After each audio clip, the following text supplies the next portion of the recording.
नेत्र खोल दिया है और हर तरफ बस विनाश ही विनाश है। ऐसे में मां धरती अपने अस्तित्व और अपनी संतानों की प्राण रक्षा के लिए व्याकुल होकर पूरे ब्रह्मांड में सहायता के लिए भटक रही है, पर उन्हें कहीं से कोई सहायता नहीं मिल रही है। तब वो ब्रह्म ऋषि दधीचि के आश्रम में पहुंचती हैं। ऋषिवर, मेरी रक्षा कीजिए ऋषिवर, मुझ पर प्रलय का आगमन हो चुका है। मेरी सारी संतानें कष्ट में हैं ऋषिवर। एक मां होने के नाते उनकी पीड़ा मुझसे देखी नहीं जा रही। मेरा संपूर्ण अस्तित्व खतरे में है। अब आप जैसे ब्रह्म ज्ञानी ही इस संकट से उबारने का उपाय बता सकते हैं। धरती ने अत्यंत व्याकुल होकर ऋषि दधीचि से कहा, देवी, आप देवताओं की शरण में जाएं, वहीं इस अनर्थ को रोकने का उपाय मिल सकता है। दधीचि ने धरती की पीड़ा को समझते हुए जवाब दिया, नहीं नहीं, मैं ऐसा नहीं कर सकती। हयग्रीव ने ब्रह्मा जी के वेदों को चुरा लिया है। मानव का ज्ञान खो गया है। इससे रुष्ट होकर महादेव ने प्रलय का आह्वान कर दिया है और मेरे साथ साथ देवलोक भी अब सुरक्षित नहीं है। शायद यही विधि का विधान है और मेरा अंत भी। धरा की इस व्याकुलता को देखकर ऋषि दधीचि ने कहा, अब तो जगत के पालनहार, सभी शुभों के कारक भगवान नारायण ही हम सब की रक्षा कर सकते हैं। दधीचि ने अपनी आंखें बंद की और भगवान नारायण का ध्यान किया। ब्रह्म ज्ञान के स्रोत भगवान नारायण जो कण कण में बसे हैं, जो इस ब्रह्मांड के जनक और पालनहार हैं, उन्हें धरती की पीड़ा का ज्ञान ना हो, ऐसा हो ही नहीं सकता। परंतु विधि के विधान को रचने वाले नारायण अपने विधान से खुद भी तो बंधे हैं। दधीचि को ध्यान में स्वयं नारायण से प्रेरणा मिली और उन्होंने अपनी आंखें खोल धरती से मुस्कुराते हुए कहा, अब समय आ चुका है देवी, जिसकी इस ब्रह्मांड को सदियों से प्रतीक्षा थी। पृथ्वी ने आश्चर्य से पूछा, किस बात का समय आ चुका है ऋषिवर? दधीचि ने उत्तर दिया, नारायण के प्रथम अवतार के आगमन का वो शुभ समय आ चुका है देवी, परंतु नारायण अभी योग निद्रा में लीन है। ये बात सुनकर धरती और व्याकुल हो उठी। अब क्या होगा ऋषिवर? मेरी रक्षा कौन करेगा? ये सुनकर ऋषि दधीचि मुस्कुराते हुए बोले, नारायण की कथा में अनंत कष्टों से मुक्ति दिलाने की शक्ति है। जो भी नारायण के जन्म की कथा सुनता है, उसके सारे कष्ट क्षण भर में मिट जाते हैं और अनंत सुख की प्राप्ति होती है। ये सुनते ही धरती का मन प्रफुल्लित हो उठा और उन्होंने कहा, तो विलंब न कीजिए ऋषिवर, मुझे नारायण के जन्म की कथा सुनाइए ताकि मैं इस महाप्रलय से बच सकूं। दधीचि मुस्कुराए और महाकल्याणकारी नारायण की कथा सुनाने लगे। ओम पूर्णमदः पूर्णमिदं पूर्णात् पूर्णमुदच्यते पूर्णस्य पूर्णमादाय पूर्णमेवावशिष्यते।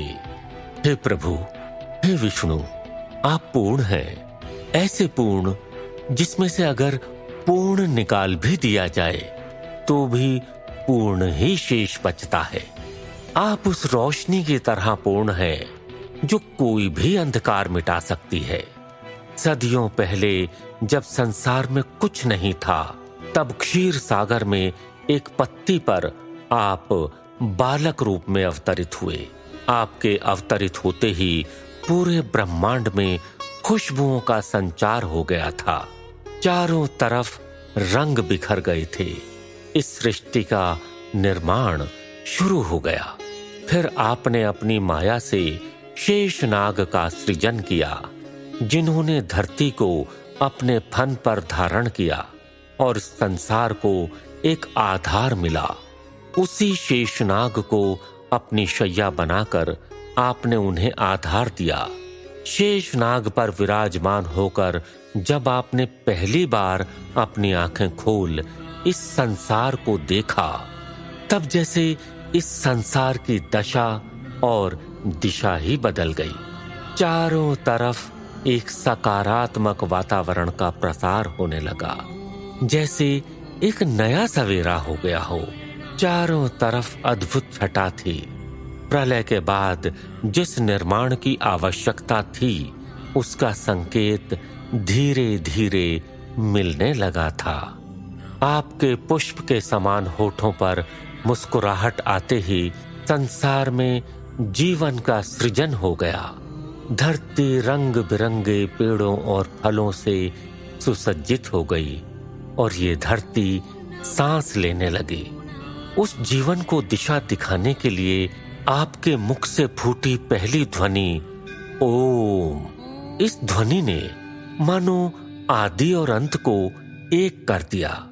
ये एक ध्वनि आपके द्वारा दिया गया ब्रह्म ज्ञान का स्रोत है, जो युगों युगों तक मानव जीवन में ज्ञान का प्रकाश फैलाता रहेगा।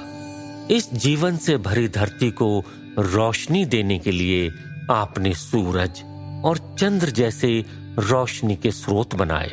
दिन और रात का निर्माण कर समय चक्र स्थापित किया और फिर इस धरती को सुचारू रूप से चलाने के लिए आपने त्रिदेवों का निर्माण भी किया।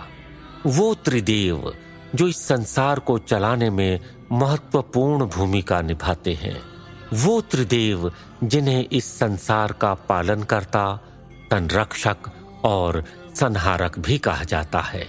उन त्रिदेवों की उत्पत्ति की कथा और भी महान और कल्याणकारक है। आपने ही अपनी नाभि कमल से जन्म दिया ब्रह्मदेव को और उनके माथे के तेज से जन्म हुआ भगवान शिव का। तब स्वयं ब्रह्मदेव और भगवान शिव को अपने अस्तित्व का प्रयोजन ही मालूम नहीं था। तब आपने ही उनमें ज्ञान का संचार किया। हे ब्रह्मदेव, इस सृष्टि की रचना होनी है, जीवन की उत्पत्ति करनी है, प्राणियों का निर्माण करना है और इन्हीं सब कार्यों के लिए ही तो आपकी उत्पत्ति हुई है। ये सुनकर भगवान शिव ने आपसे प्रश्न किया, हे प्रभु, लेकिन आपने मेरी रचना क्यों की? तो श्री हरि विष्णु आपने ही भगवान शिव की जिज्ञासा को शांत करते हुए कहा, हे शिव शंभु, हे महेश, अगर इस सृष्टि की रचना हुई है, शुरुआत हुई है, तो इसका अंत भी जरूरी है। आरंभ और अंत एक ही निर्माण के दो पहलू हैं। अगर ब्रह्मदेव इस संसार के आरंभ हैं, तो आप इस संसार के अंत हैं। ब्रह्मदेव इस संसार के निर्माता हैं और आप संहारक हैं, और आप दोनों के बीच मैं स्वयं हूं। मैं इस संसार का पालन करता हूं। हे प्रभु, हे नाथ, आज वही संसार अपने अंत की कगार पर खड़ा है। इसका अस्तित्व मिटने वाला है प्रभु। अतः आपसे विनती है, आंखें खोलिए प्रभु और हमारी रक्षा कीजिए। कथा सुनते ही सबके कष्ट हरने साक्षात श्री हरि भगवान नारायण ध्यान मुद्रा से बाहर आ गए। सभी देवतागण उनकी जय जयकार करने लगे। ओम नमो नारायण, ओम नमो नारायण, ओम नमो नारायण। सभी को अपने सामने उपस्थित देख नारायण ने अपने श्रीमुख से कहा, देवी धरती, आप मेरी अर्धांगिनी हैं। हर युग में अलग अलग अवतारों में हमारा मिलन होता आया है और हमें सृष्टि के कल्याण के लिए अलग भी होना पड़ा है। हालांकि अभी हमारे बिछड़ने का समय नहीं है। हमें ज्ञात है कि हयग्रीव नामक असुर ने पूरी धरती पर आतंक मचा रखा है। उसने आपको भी बहुत पीड़ा दी है और वेदों को भी चुरा लिया है, जिसकी वजह से महादेव ने प्रलय को आमंत्रित कर डाला है। ये जो भी हो रहा है, ये विधि का विधान है, पर अब समय आ गया है कि अब हमें इसमें हस्तक्षेप करना होगा। आपकी संतानों की रक्षा हमारा दायित्व है, जिसे हम अवश्य पूरा करेंगे। भगवान विष्णु के मुख से ये शब्द सुनने के बाद मेरी खुशियों का ठिकाना नहीं रहा। पूरे ब्रह्मांड में उनकी जय जयकार होने लगी। तभी भगवान श्री हरि अपने चतुर्भुज अवतार में सबके सामने आए और कहा, सभी समस्याओं के निवारण के लिए मुझे धरती लोक पर जाकर एक पुण्यात्मा को ढूंढना होगा, जिसके अंदर अभी भी सच्चाई हो, जो मेरे दिए मार्ग पर अभी भी चल रहा हो। इतना कहकर भगवान नारायण ने अपनी आंखें बंद कीं और उन्होंने उस पुण्यात्मा का स्मरण किया। वो पुण्यात्मा है राजा सत्यव्रत। और इसी के साथ भगवान नारायण के दशावतार की अद्भुत लीला शुरू हो गई, जिसे संसार युगों युगों तक याद करके कृतज्ञ होता रहेगा। उस दशावतार में उनका पहला अवतार यानी मत्स्य अवतार के धरती पर आने का समय आ चुका है। प्रभात का समय है। राजा सत्यव्रत अभी नदी किनारे ध्यान में लीन है। वो सूर्योदय होने तक इसी तरह ध्यान में मग्न रहने वाले हैं और सूर्य की पहली किरण खुद पर पड़ते ही वो ध्यान अवस्था से बाहर आने को तैयार हैं। सत्यव्रत के ध्यान से आसपास का वातावरण एकदम शांत और प्रफुल्लित मालूम पड़ रहा है। उसके चेहरे के तेज से भी उसके मन के साफ होने का पता चल रहा है। वहीं भगवान विष्णु दूर से इस नजारे को देख मुस्कुरा रहे हैं, जैसे उन्हें धरती के उद्धार के लिए सत्यव्रत की ही तलाश थी। सूर्य की पहली किरण के साथ सत्यव्रत अपने ध्यान से बाहर आए और स्नान करके नदी में उतर गए। स्नान के बाद सूर्य देवता को चढ़ाने के लिए वो अपने हाथों में जल लेकर उन्हें अर्पित करने लगे और यहीं विष्णु की मुलाकात सत्यव्रत से होगी। वो अपने अवतार के रूप में उन्हें दर्शन देने वाले हैं। सत्यव्रत ने अपने हाथों में जल ले लिया है, लेकिन जल के साथ ही उसके हाथों में एक मछली है। वो मछली को जल में छोड़ने ही वाले थे, उससे पहले मछली इंसानी आवाज में बात करने लगी। हे राजन, मैंने अभी तक का जीवन बहुत संघर्ष से जिया है। अब मुझे डर है कि कोई बड़ा जीव अवश्य मुझे मारकर खा जाएगा, इसलिए आपसे निवेदन है कि मुझे अपने साथ ले चले। यही भगवान विष्णु का मत्स्य अवतार है, जो अभी सत्यव्रत के हाथों में छोटी सी मछली के रूप में है। इसी अवतार से अब संसार का उद्धार होगा। और दूसरी ओर अभी सत्यव्रत की परीक्षा भी चल रही है। उसके उदार स्वभाव को परखा जा रहा है। सत्यव्रत भगवान विष्णु को अपने महल लेकर चला आया है और उसने एक मटके में उन्हें रख दिया है, लेकिन उसकी परीक्षा अभी भी जारी है। रातों रात हरि ने आकार बढ़ा लिया और उनका ये आकार इतना विशाल हो गया कि मटका छोटा पड़ गया। अगली सुबह सत्यव्रत हरि को देखकर हैरान है, लेकिन फिर भी वो उन्हें एक सरोवर में छोड़ने के लिए तैयार हो गए। पर एक रात सरोवर में रहने के बाद अगली सुबह फिर हरि का आकार बढ़ा हुआ है। जिज्ञासावश सत्यव्रत अगले दिन भी हरि से मिलने आया। इसी तरह एक मछली के रूप में हरि का आकार लगातार बढ़ता जा रहा है। आखिरकार हरि ने सत्यव्रत से उन्हें समुद्र में छोड़ने को कहा, लेकिन एक रात में हरि को समुद्र भी छोटा पड़ गया। यही है हरि की लीला, जिसे उनके सिवाय कोई नहीं जानता। अब आकर सत्यव्रत की परीक्षा समाप्त हुई और उसने हरि से सवाल किया, मेरी बुद्धि को आश्चर्य में डालने वाले आप हैं कौन? माफ कीजिएगा, लेकिन मैंने आपको पहचाना नहीं। हरि ने उसे अपने होने का बोध कराया, लेकिन उसे उनके भगवान होने का यकीन ही नहीं हो रहा था। फिर भी सत्यव्रत को यकीन करना ही होगा, क्योंकि उसकी सहायता के बिना कुछ भी संभव नहीं। काफी समझाने के बाद भी जब सत्यव्रत हरि की बातों पर यकीन नहीं कर पाया, तो हरि को अपने विष्णु अवतार में आना पड़ा। उनके दर्शन होते ही सत्यव्रत की आंखें खुशी से छलक गईं। वो उनके चरणों में अपने शीश को रखकर खुद को धन्य करने लगा। लेकिन समय निकला जा रहा है। महादेव के क्रोध से धरती और हयग्रीव के आतंक से देवलोक पर संकट अभी भी छाया हुआ है। इसलिए समय बर्बाद न करते हुए हरि ने सत्यव्रत के सामने सभी घटनाओं को रख दिया। भगवान विष्णु ने सत्यव्रत से कहा, हे राजन, आपको धरती के उद्धार के लिए चुना गया है।